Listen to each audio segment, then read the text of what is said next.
My name is Chernor Bah. I'm from Sierra Leone. I was born and raised there. I now live and work in New York City, where I work for the Population Council as an associate, particularly focused on girls in emergencies.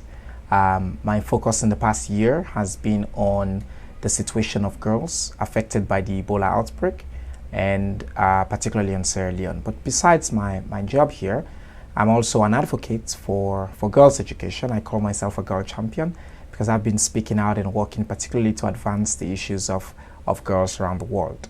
I was fortunate to be appointed by the UN Secretary General Ban Ki-moon on his high-level steering committee to basically be the voice of young people on his global education initiative, and I've been working on that, helping to mobilize young people globally. I was one of those who started the campaign, the I Am Malala campaign. I was a co-founder for A World at School, and I was able to set up a platform for young people called the Global Youth Ambassadors Platform. Over 500 young people in 86 countries to come together to push for global education, starting with the Malala movement. I was fortunate to be in the United Nations on the day she gave her big speech. I was actually the chair of the occasion, and I got the privilege of introducing her. But my passion for education actually dates back from growing up in Sierra Leone. You know, I was myself a refugee. My childhood was interrupted by the horrors of a very brutal civil war. I had to run away from my life. I was oftentimes very scared and not know what tomorrow would bring. But my mom, in the midst of all of that adversity, really put in me that the only ticket out of the poverty and the despair that I found myself in was education. And I started organizing other young people to stand up and speak up for our rights, particularly our rights to education, as the critical key that will transform our rights, that will transform our lives in our country. And I started a small organization that became a big organization, the Children's Forum, which is Sierra Leone's Children's Parliament. I was the first president for that. I was fortunate to take part in the peace process in the country. But over the years, as I've continued to speak up about education, as continued to speak up about rights, I've particularly come to see, in growing up in a home with just my mom and two girls, I only have two sisters, I've particularly come to see that the major difference maker globally, not only in Sierra Leone and Liberia where I've worked, is the issue of girls' education. If girls are empowered, if girls have voices. And I saw very clearly the difference between what my outcome in life was and the opportunities I was continuing to have, and those that other girls, particularly even my sisters, but also beyond that, girls around the world were having. And so I began then to focus particularly on what are the barriers that were limiting so many girls from going to school. I looked at in my class, you know, I went to a mixed primary school in Sierra Leone.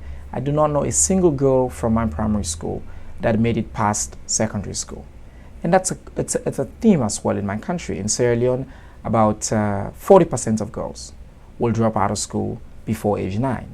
Only 10% of girls will complete secondary school. Only 3% of girls will make it to post-secondary school. That's a national disaster. And that trend, unfortunately, is not limited to Sierra Leone. It's also affecting a number of other countries around the world.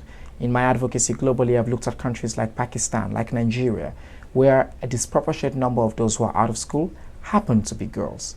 And I begin to see that it's not an accident. It's not that girls are less smart or that they are not interested in education, as some policymakers will want you to believe that, oh, the girls need to be inspired about education. No, it's the social structures, it's the patriarchal system that has been built over the years that deliberately prevent girls from reaching their dreams and achieving the goals that they themselves set for themselves in the beginning.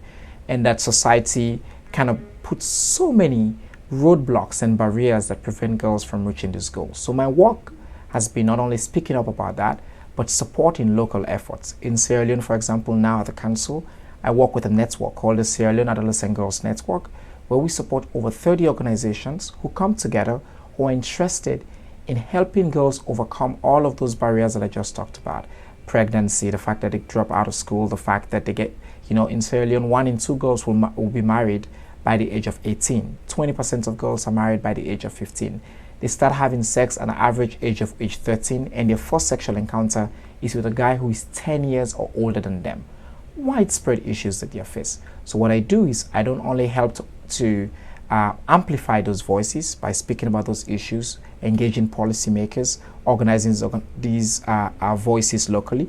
We also provide technical support to these organizations, what works, what tools they can use to be able to address the needs of those girls, particularly the ones that are invisible, the most marginalized, the ones that are very tough to reach.